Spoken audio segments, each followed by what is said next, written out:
له ومن يضلله فلا هادي له ونشهد أن لا إله إلا الله وحده لا شريك له ونشهد أن محمدا عبده ورسوله أما بعد فقد قال النبي صلى الله عليه وسلم يوشك الأمم أن تداعى كما تداعى الأكلة إلى قصعتها قال قائل من قلة نحن يومئذ يا رسول الله قال بل أنتم كثيرون ولكنكم غثاء كغثاء السيل ولينزعن الله من صدور عدوكم المهابة منكم وليقذفن الله في قلوبكم وليقذفن الله في قلوبكم الوهن فقال قائل ما الوهن يا رسول الله قال حب الدنيا وكراهية الموت أو كما قال عليه الصلاة والسلام. حاضرین گرامی قدر، اسٹیج پر تشریف فرما حضرات علماء کرام، بزرگان نظام اور ہمارے عزیز دوستوں اور بھائیوں، سب سے پہلے میں مبارکباد پیش کرتا ہوں کہ آپ نے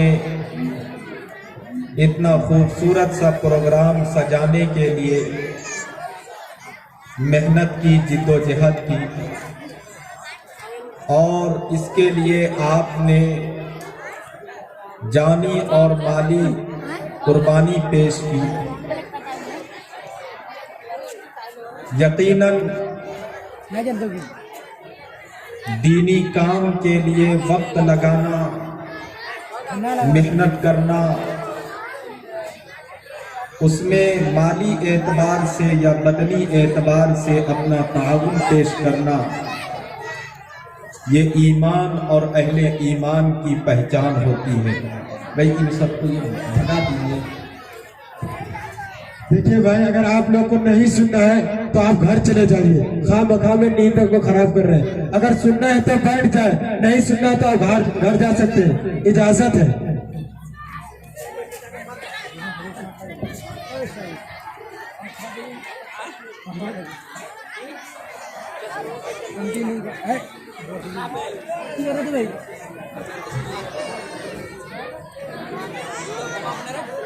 حضرات سامعین کرام،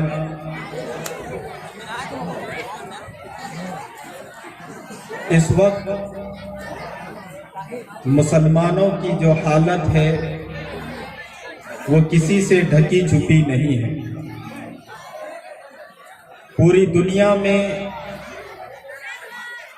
مسلمانوں کو پریشان کرنے کی سازشیں رچی جا رہی ہے، مسلمانوں کو ہراساں کرنے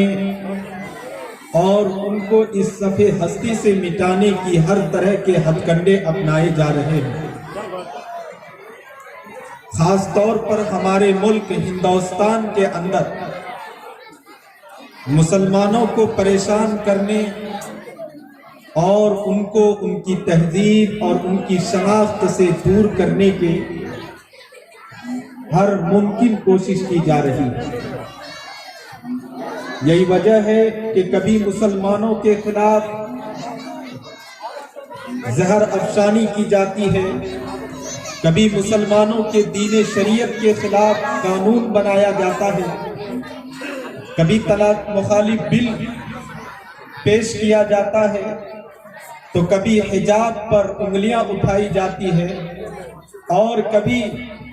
مسلمانوں کے اذان اور بیان پر ہر طرح کی ہرزہ سرائی کی جا رہی ہے. غرضے کہ اگر ہندوستانی حالت پر ایک طائرانہ نظر ڈالی جائے تو ہمیں یہ معلوم ہوگا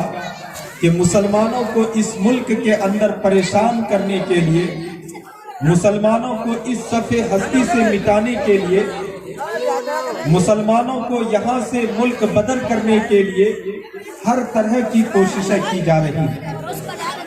لیکن مسلمانوں کے خلاف یہ کوشش کوئی انہونی نہیں ہے۔ ایسا نہیں ہے کہ مسلمانوں کے خلاف یہ آفتیں یہ آج نئی آئی ہے، مسلمانوں کو صرف آج اس قسم کے حالات دیکھنے پڑ رہے ہیں، بلکہ آج سے تقریباً 1400 سال قبل نبی آخر الزماں صلی اللہ علیہ وسلم نے اس کی پیشین گوئی کر دی تھی کہ ایک وقت ایسا آئے گا کہ ساری قومیں، تمام مذاہب کے لوگ، تمام ادیان باطلہ کے لوگ یہ آپس میں اختلاف کے باوجود، آپسی جھگڑے کے باوجود، آپسی خلفشاری کے باوجود یہ ایک بات پر اس طرح جمع ہو جائیں گے جس طریقے سے کہ ایک وسیع دسترخوان لگی ہوئی ہو، ان پر انواع و اقسام کے کھانے لگے ہوئے ہوں اور اس پر طرح طرح کے کھانے پینے کے اشیاء رکھے ہوئے ہوں، تو اس پر بیٹھنے والا میزبان اپنے مہمانوں سے یہ دعوت دیتے ہیں کہ تھوڑا سا یہ کھانا کھا لیجئے، تھوڑا سا اس ڈش کو چکھ لیجئے، تھوڑا سا یہ کھانا بھی چکھ لیجئے، ان کو بھی ختم کر دیجئے اور ان کو بھی ختم کر دیجئے۔ جس طریقے سے مہمان نواز اپنے مہمانوں کو اپنے دسترخوان پر رکھے ہوئے کھانے کی طرف دعوت دیتے ہیں، ٹھیک اسی طریقے سے دنیا کے تمام مذاہب کے لوگ، تمام ادیان باطلہ کے ماننے والے، تمام فرقے والے یہ آپس میں اختلاف کے باوجود، آپس میں انتشار کے باوجود یہ اس نقطۂ نظر پر جمع ہو جائیں گے کہ مسلمانوں کو اس روئے زمین سے ختم کر دیا جائے۔ اور نبی اکرم صلی اللہ علیہ وسلم نے ایک محسوس مثال دے کر اس کو سمجھایا کہ جس طریقے سے دسترخوان پر کھانے والے کو بلایا جاتا ہے، ٹھیک اسی طریقے سے اسلام مخالف تحریکیں، اسلام مخالف سازشیں اور اسلام مخالف قوتیں اسلام کے متبعین کو یہ اپنی طرف بلائیں گے کہ ان کو بھی ختم کر دو، ان کو بھی ختم کر دو۔ یہ بھی اللہ تبارک و تعالیٰ کا نام لیتا ہے، یہ بھی اللہ تبارک و تعالیٰ کا نام لیتا ہے، لہذا ان کو بھی اس صفحے ہستی سے مٹا دیا جائے، ان کو بھی ختم کر دیا جائے۔ اس وقت کے صحابہ کرام تعداد کے اعتبار سے بہت کم تھے، لیکن ان کا ایمان پہاڑوں جیسا ایمان تھا۔ اللہ تبارک و تعالیٰ نے ان کے اندر ایمانی قوت رکھی تھی، اللہ تبارک و تعالیٰ نے ایمان ان کا بہت مضبوط بنایا تھا، اللہ تبارک و تعالیٰ نے ان کے دل کو صاف کر کے نبی اکرم صلی اللہ علیہ وسلم کی تربیت سے ایسا دل بنا دیا تھا کہ اس کے اندر دشمنوں کی مخالفت، دشمنوں کی سازشیں ذرہ برابر بھی سرایت نہیں کر سکتی تھی۔ اس وقت کے صحابہ کرام کو یہ حالت سن کر بڑا عجیب معلوم ہوا، اور اس وقت کے صحابہ کرام نے یہ سمجھا کہ کیا اس وقت ہماری تعداد کم ہوگی، مسلمانوں پر جو یہ حالات آئیں گے، مسلمانوں کو جو اس قسم کے دن دیکھنے پڑیں گے، کیا اس وقت مسلمانوں کی تعداد کم ہوگی؟ نبی اکرم صلی اللہ علیہ وسلم نے فرمایا بل انتم کثیرون، کہ اس وقت تمہاری تعداد کم نہیں ہوگی، تم اس وقت ایک معتد بھی تعداد میں ہوگے، پوری دنیا کے اندر تعداد کے اعتبار سے تمہارا وزن ہوگا۔ چنانچہ آج کے حالات میں اور آج کے تناظر میں جب ہم اس حدیث شریف کو دیکھتے ہیں تو ہم دیکھتے ہیں کہ پوری دنیا کے اندر مسلمانوں کی تعداد کم نہیں ہے، تقریباً 20-25 ملک ایسا ہے جس کے اندر مسلمانوں کی خود مختار حکومت قائم ہے۔ اس کے علاوہ کتنے ممالک ایسے ہیں جہاں پر مسلمان ایک معتد بھی تعداد میں آباد ہیں، جہاں پر مسلمان ایک وزن رکھتا ہے اور مسلمانوں کی ایک بڑی میجورٹی ہے. خود اس ملک ہندوستان کے اندر مسلم قوم دوسری سب سے بڑی اکثریت کے اندر آباد ہے اور دوسری سب سے بڑی میجورٹی سمجھی جاتی ہے. تو نبی اکرم صلی اللہ علیہ وسلم نے کہا تھا کہ اس وقت مسلمانوں پر جو اس قسم کے حالات آئیں گے اس وقت مسلمانوں کی تعداد کم نہیں ہوگی, مسلمانوں کی تعداد اس وقت بہت زیادہ ہوگی, لیکن ان کی حالت اس طرح سے ہوگی جس طریقے سے کہ سیلاب آتا ہے تو اس سیلاب میں پانی کے ساتھ ساتھ اس کے اوپر جھاگ کوڑا کرکٹ بھی بہتا ہے. اس کوڑا کرکٹ کا کوئی وزن نہیں ہوتا, ان کی کوئی حیثیت نہیں ہوتی ہے. پانی کی لہر ادھر سے آتی ہے تو وہ اس کوڑا کرکٹ کو اس کنارے سے بہا کر اس کنارے پر لے جاتی ہے. اسی طریقے سے اس کنارے سے پانی کے تھپیڑے جب ان کو لگتے ہیں تو وہ ادھر سے بہ کر اس کنارے پر چلے آتے ہیں, ان کا کوئی وزن نہیں ہوتا. ٹھیک اسی طریقے سے اس وقت مسلمانوں کا کوئی وزن نہیں ہوگا, مسلمانوں کی اس وقت کوئی حیثیت نہیں ہوگی. تعداد کے اعتبار سے تو وہ بہت بڑے ہوں گے لیکن ان کی حیثیت نہیں ہوگی, ان کے اندر جو وزن ہونا چاہیے وہ وزن نہیں ہوگا. اس کے بعد نبی اکرم صلی اللہ علیہ وسلم نے فرمایا وَلَيَنْزِعَنَّ اللَّهُ مِنْ صُدُورِ عَدُوِّكُمُ الْمَحَابَةَ مِنْكُمْ کہ اور اس وقت دشمنوں کے دل میں ایمان کی قوت کی وجہ سے, ایمان کی طاقت کی وجہ سے, ایمان کی حرارت کی وجہ سے دشمنوں کے دل میں جو ایک اثر پڑتا ہے, دشمنوں پر جو ہمارا ایک رعب اور دبدبہ پڑتا ہے, دشمنوں کے دل سے مسلمانوں کے رعب اور دبدبے کو نکال لیا جائے. یہ رعب اور یہ دبدبہ کیسا دبدبہ ہوتا ہے؟ نبی اکرم صلی اللہ علیہ وسلم کا وہ مشہور واقعہ یاد ہوگا کہ ایک دیہاتی صحابی نبی اکرم صلی اللہ علیہ وسلم کے سوئے ہوئے حالت میں تلوار سونت کر وہ کھڑا ہو گیا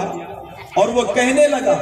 کہ اے محمد بتا اب تجھ کو کون بتائے گا, تم کو کون بچائے گا؟ نبی اکرم صلی اللہ علیہ وسلم کی زبان سے بے ساختہ نکلا کہ ہمیں اللہ بچائے گا. اس الفاظ کے اندر وہ تاثیر تھی اور نبی اکرم صلی اللہ علیہ وسلم کا وہ رعب تھا دشمنوں پر. آپ کی ایمان کی وہ جلالت تھی, آپ کے ایمان کے اندر وہ جوش تھا کہ اس دیہاتی دشمن کے ہاتھ سے تلوار گر پڑا, ان کے ہاتھ پیر تھر تھرانے لگے اور ان کے قدم میں لرزہ طاری ہو گیا. یہ وہ رعب ہوتا ہے, یہ وہ دبدبہ ہوتا ہے جو اللہ تبارک و تعالی مسلمانوں کو ایمان کی بدولت, ایمان کی قوت کی وجہ سے ان کو عطا فرماتے ہیں. یہی وہ رعب اور دبدبہ تھا جب سیدنا حضرت عمر فاروق رضی اللہ تعالی عنہ ملک شام تشریف لے گئے تھے جنگ کے لیے, تو وہاں کے بادشاہوں نے علامتوں کو دیکھ کر یہ پہچان لیا کہ یہی حضرت عمر رضی اللہ تعالی عنہ ہوں گے. چنانچہ انہوں نے کہا کہ تمہارا بادشاہ کون ہے؟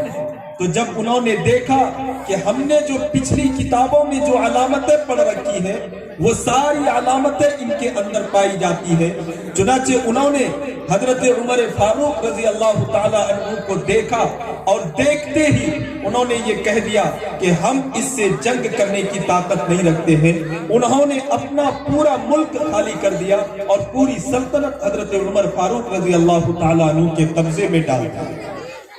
یہ وہ رعب ہوتا ہے, یہ وہ دبدبہ ہوتا ہے جو اللہ تبارک و تعالی ایمان کی وجہ سے مسلمانوں کو عطا فرماتے ہیں,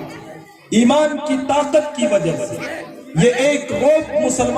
مسلمانوں کو حاصل ہوتا ہے جو دشمن کے دلوں میں جا کر پڑتا ہے اور دشمن کے دلوں کو جا کر تھرا دیتا ہے اور ان کو خوف و ہراس میں مبتلا کر دیتا ہے. نبی اکرم صلی اللہ علیہ وسلم نے فرمایا کہ جب وہ زمانہ آئے گا تو تمہارا جو روب دشمنوں پر پڑتا ہے اس روب کو دشمن کے دلوں سے نکال دیا جائے گا۔ اور آگے نبی اکرم صلی اللہ علیہ وسلم نے فرمایا کہ مسلمانوں کے دلوں میں تمہارے دلوں میں وہن داخل کر دیا جائے گا۔ اس وقت کے صحابہ کرام کے لیے یہ جملہ عجیب تھا، انہوں نے اس کا مطلب نہیں سمجھا، اس لیے صحابہ کرام نے نبی اکرم صلی اللہ علیہ وسلم سے پوچھا مل وہن یا رسول اللہ، کہ یہ وہن کیا چیز ہے اللہ کے رسول؟ نبی اکرم صلی اللہ علیہ وسلم نے فرمایا کہ حب الدنیا و کراہیت الموت، کہ یہ وہن دنیا کی محبت اور موت سے ناپسندیدگی، یعنی مسلمانوں کی تعداد بہت زیادہ ہوگی، اس زمانے میں مسلمانوں کی تعداد کثیر ہوگی، لیکن ان کی حیثیت جھاگ کے مانند ہوگی، اور مسلمانوں کا جو روب دشمن پر پڑتا ہے اس روب کو اللہ تبارک و تعالی دشمن کے دلوں سے نکال دیں گے، اور اس کی وجہ یہ ہوگی کہ مسلمان اس وقت دنیا کی محبت میں مبتلا ہو جائے گا اور وہ مرنا ناپسند کرے گا اور وہ موت کو وہ ناپسند کرے گا، جس کی بنیاد پر اللہ تبارک و تعالی ان کے دلوں میں یہ وہن داخل کر دے گا۔ آج اس حدیث کو پڑھنے کے بعد ہم اگر اپنے معاشرے کا،